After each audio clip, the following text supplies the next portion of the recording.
Alors revenons presque à l'époque actuelle et on découvre Christophe Collins qui écrit L'Étoile de l'Est, qui est sorti en 2011. Ça se passe à Liège maintenant. Tu as inventé un inspecteur qui s'appelle Sam Chappell avec 2 P, qui est pratiquement, enfin oui, je crois, ton premier héros récurrent. Ouais. Que peux-tu nous dire sur ce livre? En fait, c'est comique parce que si la période Le Franc a commencé par une commande sur la guerre des étoiles, en fait, Christophe Collins, il est né presque sur une commande aussi. Parce que j'avais commencé à réécrire mon propre polar 35 mm dont on parlera après. Et j'avais pas encore l'idée d'un pseudonyme à ce moment-là, bien que ça commençait déjà un peu à percoler dans ma tête. Et j'ai été contacté par un ami qui a une librairie à Liège, qui s'appelle La Commanderie, et qui voulait, en plus de sa librairie, développer une petite maison d'édition. Et l'idée, c'était d'avoir un polar avec un inspecteur de police, un commissaire de police liégeois, il fallait que ce soit ancré dans la vie, et d'autre part franc-maçon, puisque des livres comme les aventures du commissaire Marcasse, de Giacometti Ravel, etc., ont un certain succès. Et donc son idée à lui, c'était ça, c'était de viser ce public-là, en disant, voilà, on a un public de gens à la fois initiés ou pas, qui sont intéressés par ce genre de roman. Est-ce que ça ne t'intéresse pas d'en écrire un? Puisque, de manière parallèle, j'avais été moi-même initié en 2007. Et donc, voilà, j'avais déjà utilisé ce personnage de Sam Chappell, j'aurais pu dire la date. À l'époque, j'avais un ami qui s'appelle Joris van den Doren, qui était gestionnaire de ce qui était les prémices du premier site et blog du Télémoustique. Et il cherchait, un peu comme Le Matin cherchait quelque chose pour accrocher un peu le lecteur, un feuilleton. Et j'avais inventé ce personnage de Sam Chappell qui était un enquêteur, qui travaillait dans le milieu, qui enquêtait, qui était là à cette époque-là un enquêteur privé, et qui était un privé qui travaillait dans le monde de la télévision. J'avais inventé des chaînes de télévision qui ressemblaient à RTL, à la RTB, enfin peu importe. Et donc quand Max, le libraire, m'a dit tiens, je me suis dit tiens, pourquoi pas aller rechercher ce Sam Chappell. J'avais trouvé ça sympa d'une part d'écrire en jeu, première chose pour moi effectivement, et de vraiment d'écrire comme ça me sortait, vraiment l'impression de dicter presque un personnage.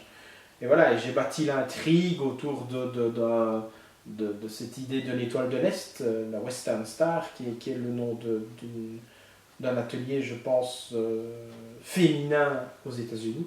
Et donc voilà, j'ai bâti une intrigue qui est à la fois ésotérique, maçonnique et polaardesque, et humoristique surtout. Je voulais introduire l'humour dans mon écriture, ce qui est quelque chose qui traverse régulièrement ce que j'écris, mais en tous les cas qui n'était pas particulièrement voulu.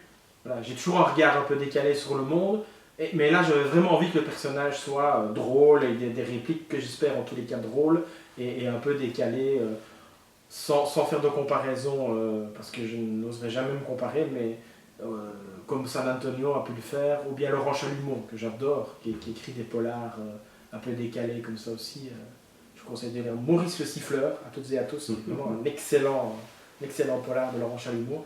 Et voilà, c'est comme ça que le personnage est né. Donc encore une fois, c'est amusant, une commande. Et un des personnages principaux, c'est la ville de Liège, où tu as pratiquement vécu toute ta vie, je pense. Pas pratiquement, je suis ici, on est à Saint-Nicolas, je suis né ici, j'ai grandi ici, et oui, effectivement, Liège pour moi c'est ma ville. Je l'adore comme je la déteste, comme je crois que tous les habitants de différentes villes, quand je croise des Bruxellois, ils me disent qu'ils adorent et qu'ils détestent Bruxelles. Les Montois c'est pareil, les Namurois c'est pareil. Et voilà, pour moi Liège effectivement c'est une ville qui a une âme et qui a un cœur gros comme ça, qui est une ville très festive. À Liège on dit toujours, on est toujours entre deux fêtes. Ça commence fin de l'année avec les fêtes de Noël et le village de Noël qui dure pratiquement un mois. Là pour le moment on est un peu calme, mais ça va être le printemps, ça va recommencer, il va y avoir d'autres trucs. Il y a les retrouvailles, il y a des machins, des bidules, il y a toujours bien une fête ou l'autre qui se déroule à Liège à un endroit ou à un autre. Et puis c'est une ville aussi qui a une histoire. C'est une ville principautaire, il y a eu un prince évêque, il y a un côté frondeur chez les Liégeois qu'on retrouve. il y a toute l'histoire de la sidérurgie, les histoires, on est quand même une des rares villes où on a assassiné un ancien ministre d'État, je veux dire, toutes les villes ne peuvent quand même pas se targuer d'avoir eu droit à ça, on a des scandales politiques énormes, enfin, je veux dire, c'est une ville qui bouillonne. Et en même temps, on y a inventé des choses extraordinaires. Les ingénieurs des mines liégeois étaient connus à travers le monde. Si je ne me trompe pas, je crois que l'inventeur du système des bassins d'eau de Versailles pour Louis XIV était né à Liège et était un ingénieur liégeois. Donc il y a vraiment... Liège, moi je trouve que c'est une ville formidable et incroyable à explorer. Et le troisième acteur de ces livres-là, c'est la franc-maçonnerie. Ouais. Alors, c'est quoi la franc-maçonnerie? Parce qu'on entend tout et rien à ce sujet. Ouais. C'est quoi exactement la franc-maçonnerie? La franc-maçonnerie, c'est une société de gens, hommes comme femmes, qui se réunissent, qui se choisissent par cooptation et qui se réunissent pour réfléchir sur le monde en défendant des valeurs d'ouverture, d'humanisme, de réflexion et surtout de méthode de travail. Voilà. Au-delà de ça, ça doit se vivre. C'est quelque chose qui doit se vivre. Voilà. Qu'est-ce que ça t'a apporté, toi, dans ta propre vie? Je parle de méthode de travail, ça m'a apporté des méthodes de travail, des outils, des réflexions, des rencontres, parce que c'est aussi un univers où on rencontre des gens qu'on n'aurait probablement jamais rencontrés, ou en tous les cas pas sur le même niveau que dans la vie de tous les jours.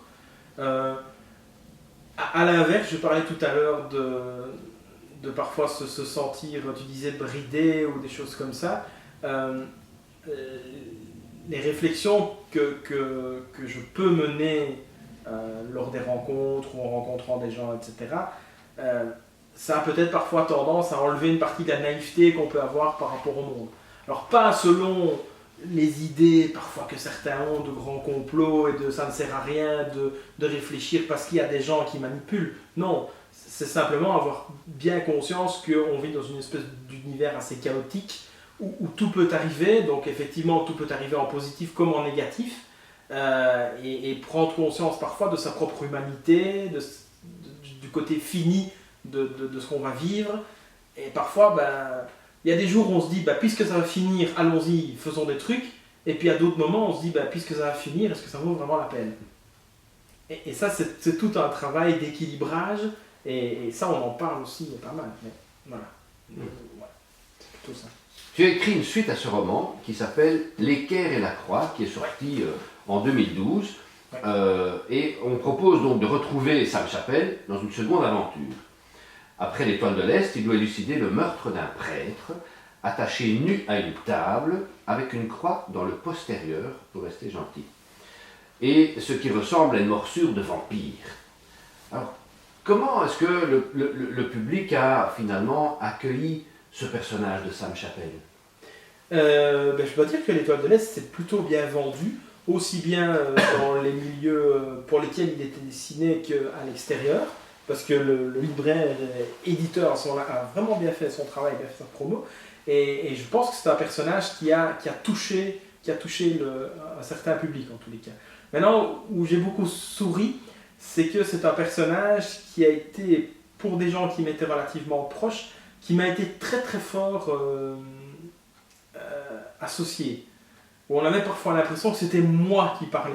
La distance entre moi et le personnage s'est retrouvée a quasiment disparu pour certaines personnes. Et ça, j'ai trouvé ça assez amusant. Mais la réception a été, c'est d'ailleurs pour ça que le second a été mis en chantier, c'est parce que les ventes du premier étaient suffisantes, encore une fois, relativement par rapport au public qu'on avait visé, par rapport au fait que, on travaille sans distribution, par exemple, là, c'est les libraires entre eux qui font circuler l'information, qui font circuler le roman. Donc, d'où la présence du second volume. Et qui est basé, encore une fois, de la même manière. J'avais envie de dire des choses sur le catholicisme, j'avais envie de dire des choses sur l'église organisée, j'avais envie de dire des choses sur le fantasme concertain en coulisses, la lutte entre la maçonnerie et le catholicisme. Tout ça, évidemment, fait partie des grands fantasmes de certains. Et j'avais envie de raconter une histoire qui s'appuyait en tous les cas sur cette thématique-là. Comme la première est une histoire qui reflète effectivement mes visions sur la place de la femme dans la société, énormément, qui a encore été interrogée, enfin on en a encore parlé avant-hier, puisque c'est quelque chose, moi je crois, de très très important, et donc chaque fois il y a quand même des thèmes, même si je me refuse de dire que ce sont des messages, c'est pas ça que je veux dire, mais je partage quand même des visions que je peux avoir du monde à travers ce que j'écris, c'est normal, je me sens que c'est naturel de la part d'un auteur. Et toi, justement, ce personnage de Sam Chappell, est-ce que tu trouves qu'il te ressemble? Est-ce que c'est voulu ce rapprochement que les gens peuvent faire? Il me ressemble sans aucun doute dans la manière qu'il a de voir le monde et de s'exprimer. En tous les cas, en partie. Ça oui, ça je veux bien l'admettre. Maintenant, le côté franc-tireur, le côté bagarreur, le côté plus, je dirais, peur de rien, etc., ça c'est moins moi. Moi je suis pas très conflictuel dans la vie, peut-être même pas assez parfois. Je suis plutôt pour arrondir les angles, je suis plutôt bonhomme.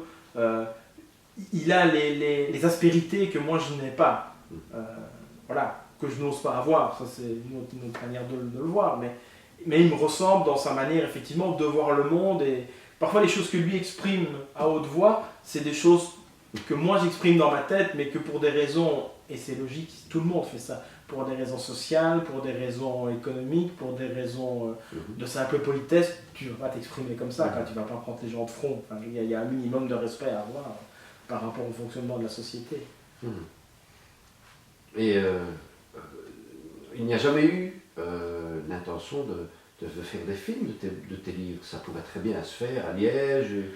C'est tout à fait réalisable. Ça pourrait, mais encore une fois, c'est toujours le même problème, c'est qu'il faut trouver les bonnes personnes, il faut trouver le bon chemin. Je ne suis pas quelqu'un qui m'investit énormément dans le fait de me vendre. Je le dis souvent, c'est bête, mais c'est comme ça. Je ne suis pas quelqu'un qui développe l'idée qu'il faut me mettre en avant, voilà, ça j'aime pas. Voilà, c'est peut-être de la bête fausse modestie, je veux bien l'entendre, mais voilà, si peut-être que ça serait marrant d'avoir une série qui se déroulerait à Liège avec le personnage de Sam Chappell, même si je pense qu'elle serait très très édulcorée par rapport à ce qu'on peut voir dans les bouquins, mais ça c'est pas grave.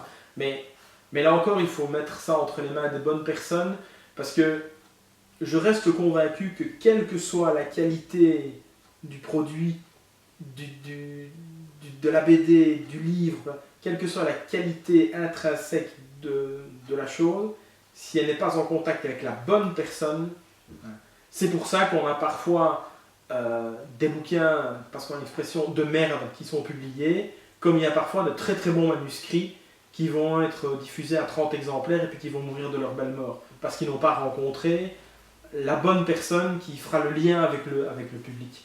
Et ici, c'est la même chose. Peut-être qu'un jour, un producteur de la RTB ou je ne sais quoi va tomber là-dessus par hasard et va se dire « Ah oui, quelle bonne idée, je vais contacter l'auteur, on va essayer d'en faire quelque chose. » Mais moi, je ne sais pas à qui je devrais envoyer ça pour... Voilà. Et puis, je pense aussi que ce n'est... Même si l'univers est relativement connu, c'est quand même souvent un peu à la marge, un peu à la limite, et je ne suis pas sûr que ça convaincrait vraiment un grand public.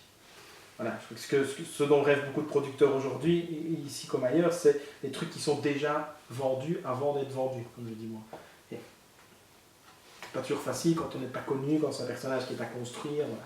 Et quoi, troisième histoire en préparation? Oui, j'ai déjà le titre, ça s'appelle La Loge du Prince, et j'ai fait plein de notes. On parlait tout à l'heure de l'histoire, ça tournera autour du prince-évêque Nodje, qui est... On n'a rien inventé, c'est un politicien qui a été parachuté en fait, à Liège pour calmer les Liégeois.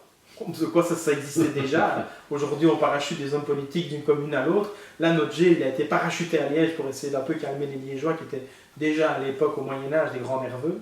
Et donc, il y aura toute une histoire parallèle entre lui et des choses qui vont se passer aujourd'hui à Liège.